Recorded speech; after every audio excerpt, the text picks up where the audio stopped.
Ya, pertama gini ya, kami ini saya pikir adalah orang-orang yang profesional ya. Tidak ada kebencian pribadi. Jadi kalau seandainya, ya faktanya memang begitu ya, hari Senin itu hari ulang tahun. Jadi ya, mungkin di sini kami mengucapkan selamat ulang tahun, panjang umur, sehat selalu. Ya, mudah-mudahan berubah menjadi pribadi yang lebih baik lagi, kan begitu. Jangan nyenggol-nyenggol orang, jangan memaki-maki, dan yang paling penting jangan menghina orang. Artinya pribadi atau kualitas dirinya semoga menjadi lebih baik lagi, kan begitu. Karena memang umur semakin tua, harusnya kita menjadi pribadi yang lebih baik lagi.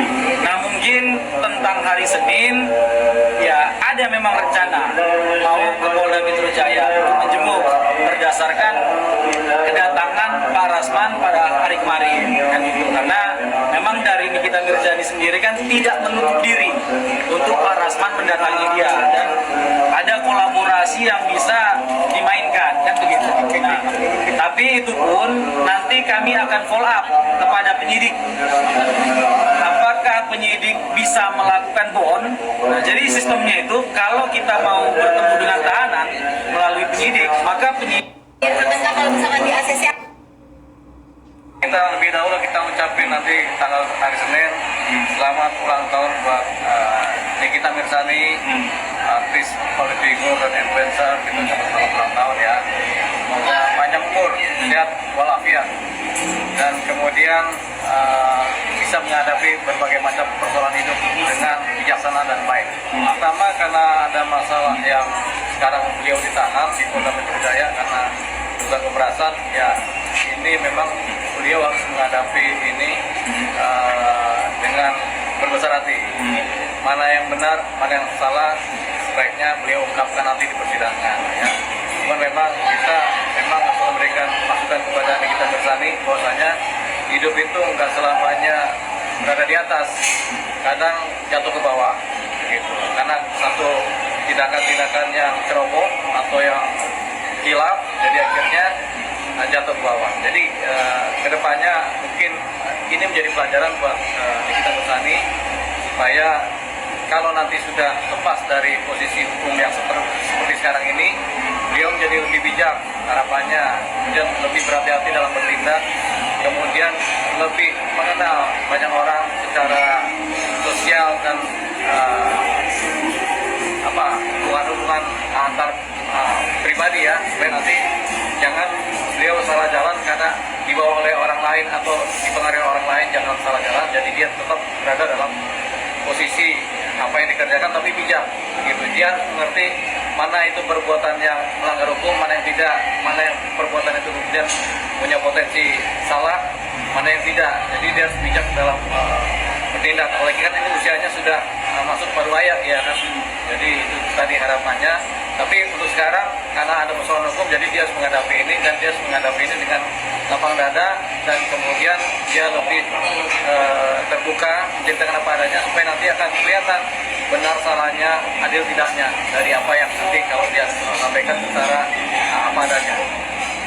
Bang, ini kan nantinya mungkin menurut Abang apakah dia bisa mendapatkan penangguhan ke sih Bang di kasus ini? Nah, nanti mungkin kasus pemerasan ini sulit untuk mendapatkan penangguhan, jadi memang beliau tampaknya akan tetap ditahan di tahanan Polda Metro Jaya sampai persidangan.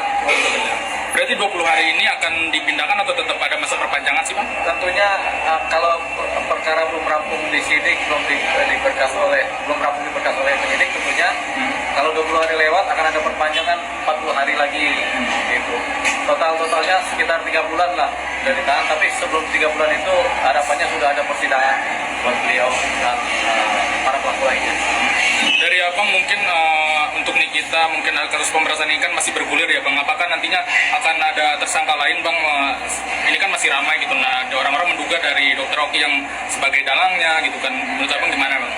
Ya banyak dugaan, banyak analisa, banyak kemungkinan, dan banyak potensi gitu. Kalau dalam penyidikannya kemudian rampung akan kelihatan siapa pelaku utama, siapa pelaku biasa, siapa pelaku lapangan, dan kemudian siapa yang terus tetap melakukan.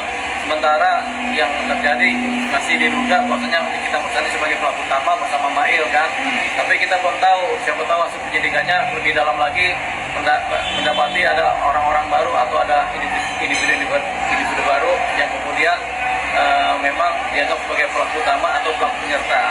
Jadi ini kita tunggu hasil penyidikan dari penyidik Polda Metro Jaya. Kalau memang ada, tentunya akan segera kelihatan begitu, baik lewat rilis maupun lewat tindakan dari penyidik Polda Metro Jaya. Nah ini kan teman-teman sudah menyebut dan Mbak Nikita mengatakan ini baru mulai dan nanti akan dibongkar mungkin Bang di persidangan gitu.